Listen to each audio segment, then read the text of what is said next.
Olá, alunos! Este é o curso Estruturando um Cristal. Aqui aprenderemos um pouco mais sobre a estrutura cristalina e as ligações atômicas, que são características que afetam as propriedades dos materiais.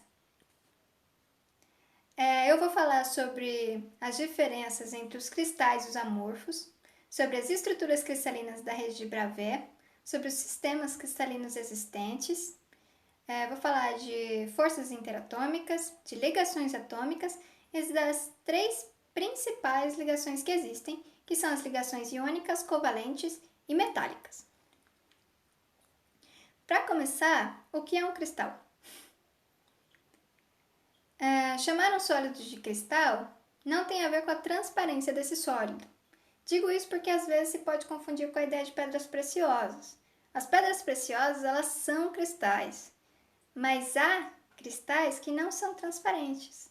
Por exemplo, as cerâmicas, quando cristalinas, elas são opacas, enquanto as cerâmicas não cristalinas são transparentes. Chamar um sólido de cristalino significa dizer que os arranjos atômicos desse sólido são periódicos ou repetitivos e de longo alcance. A gente pode perceber isso nessa imagem aqui. Com repetitivo, eu quero dizer que as posições desses átomos que formam o material, eles têm posições que se repetem, certo? Que nem aqui. Já o amorfo, as posições dos átomos no sólido, eles são aleatórias. Ou tem uma periodicidade até, mas de curto alcance. Como exemplo de cristal, a gente tem aqui o quartzo, né? Que é um cristal, que é um mineral, na verdade. Todos os minerais são cristalinos, né? Esse cristal em específico, ele se solidifica na forma de um hexágono. Já como exemplo de amorfo, eu trouxe aqui uma foto do vidro vulcânico, né? As posições dos átomos nesse material, elas são aleatórias. Como se forma um cristal? Bom, um cristal obrigatoriamente tem que ser um sólido. Então ele se forma por processos de solidificação. Só que nesse processo de solidificação, os átomos eles têm que se arranjar num arranjo repetitivo, né? As posições deles são definidas, por assim dizer. Então a gente chama esse processo de cristalização, certo? E a gente chama esse arranjo repetitivo de estrutura cristalina. Existem 14 estruturas cristalinas na rede de Bravais. Eu vou usar para melhor caracterizar a estrutura cristalina, eu vou usar o conceito de célula unitária. Célula unitária, ela é um bloco construtivo da estrutura cristalina. Ela define a estrutura quanto à geometria e as posições dos átomos no seu interior. Como exemplo, aqui a gente tem a estrutura cristalina do sal de cozinha, né? A célula unitária dele é uma cúbica simples. As estruturas cristalinas, elas são divididas em grupos, né? Existem 7 grupos de sistemas. Aqui a gente tem o sistema ortorrômbico, que possui 3 das suas dimensões de tamanhos diferentes, mas todos os ângulos internos eles são iguais. Aqui a gente tem o sistema cúbico, que possui todas as dimensões de mesmo tamanho e todos os ângulos internos igual. Essa é a estrutura cúbica simples. Essa aqui é a estrutura cristalina cúbica de corpo centrado. E essa aqui é a estrutura cristalina cúbica de face centrada. Esse é o sistema triclínico. Nesse sistema, todas as dimensões dele têm tamanho diferente. E todas as 3 angulações internas são diferentes também. No sistema monoclínico, apenas 2 ângulos internos são iguais e apenas um é diferente. E todas as dimensões possuem tamanho diferente também. No sistema tetragonal, a gente tem 2 dimensões de mesmo tamanho, uma diferente e todos os ângulos iguais.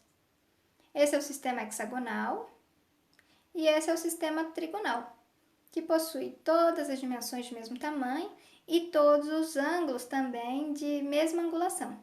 A diferença para o sistema cúbico é que esse ângulo não é 90 graus. Né?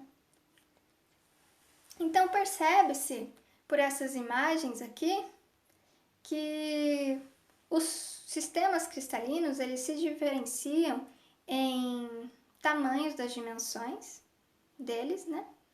Do comprimento, suas arestas, e se diferenciam também pelas angulações internas. Agora a gente pode pensar em que forças mantêm os átomos juntos em um cristal. O que liga os átomos entre si são as forças interatômicas, né?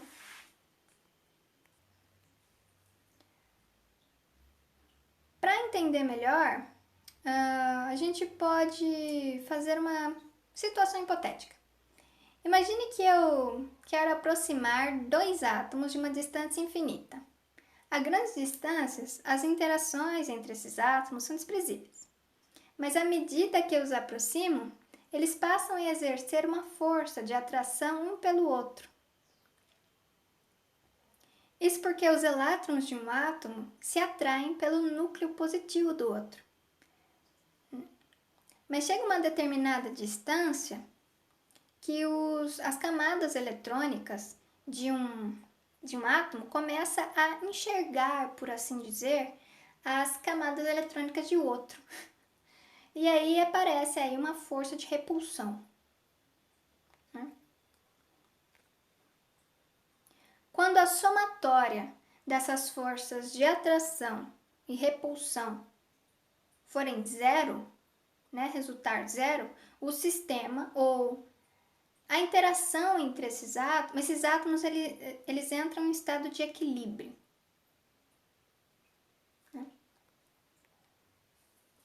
Se eu tentar aproximar mais os átomos além desse ponto de equilíbrio, a força de repulsão entre eles aumenta exponencialmente, até o infinito. É no estado de equilíbrio que os átomos se ligam, e a quantidade de energia que eles têm nesse ponto é chamada de energia de ligação. Esse gráfico mostra mais claramente essa situação, né? Quanto mais eu aproximo os átomos, mais eles se atraem, até chegar a uma certa distância, onde as forças de atração e repulsão, elas se anulam.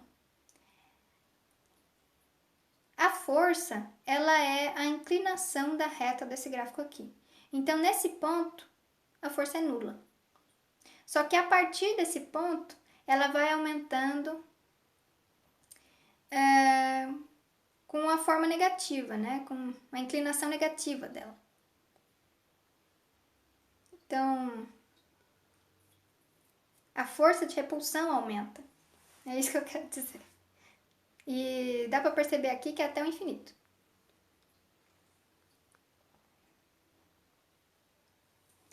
Essa distância para alcançar o estado de equilíbrio, ela varia de material para material. E, consequentemente, a energia de ligação também varia. As propriedades dos materiais, elas variam com a energia de ligação e com o tipo de ligação. Existem 3 tipos de ligações primárias: as ligações iônicas, as ligações covalentes e as ligações metálicas. Nas ligações iônicas, os átomos de elementos metálicos doam elétrons para os átomos de elementos não metálicos, se tornando em um íon, que nem aqui nessa foto. O sódio possui na camada de valência apenas um elétron. Ele vai doar esse elétron para o cloro, né, que tem 7 elétrons na camada de valência. E quando ele faz isso, esses dois átomos eles se ligam e se estabilizam. Okay?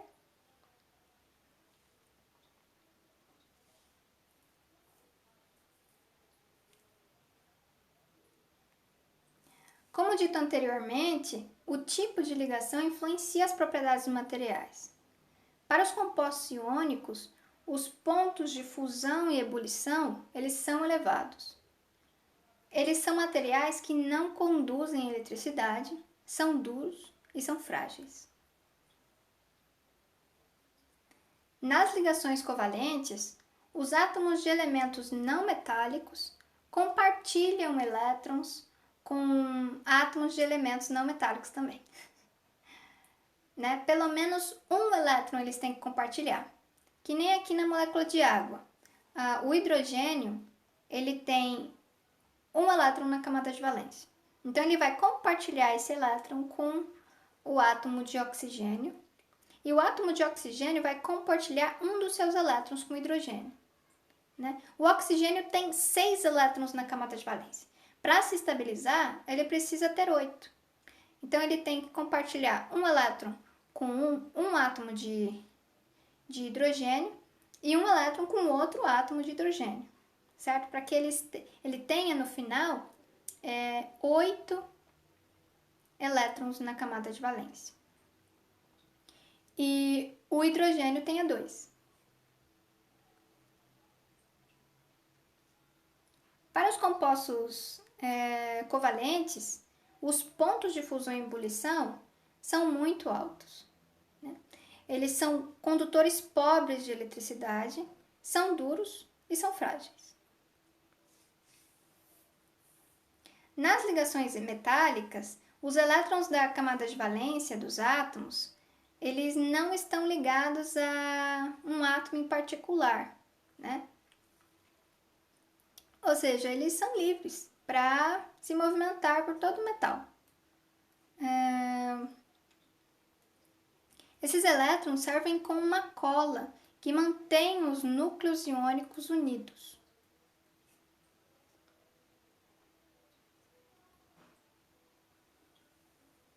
Consequência disso é que o ponto de fusão e ebulição desses materiais, eles vão depender do número de elétrons. Né? Quanto mais elétrons livres um material ter, maior vai ser a ligação metálica dele. Então, maiores serão os pontos de fusão e ebulição. Porque os elétrons livres, os elétrons dos materiais metálicos são livres, eles possuem uma alta condutividade elétrica. Né? A dureza dos materiais metálicos também vai depender da quantidade de elétrons livres. Quanto mais elétrons, mais duro o material. E uma característica interessante dos metais é a sua propriedade de ser dúctil, né? Eles conseguem ser dúcteis porque os átomos presentes nesse material, ele consegue se reorganizar sem quebrar a ligação. E essa é a aula desse curso, ok? Essas são as minhas referências. Eu usei o Callister para a física do estado sólido, usei algumas aulas em PowerPoint e também usei o Para Entender a Terra para alguns aspectos de geologia que eu quis incrementar.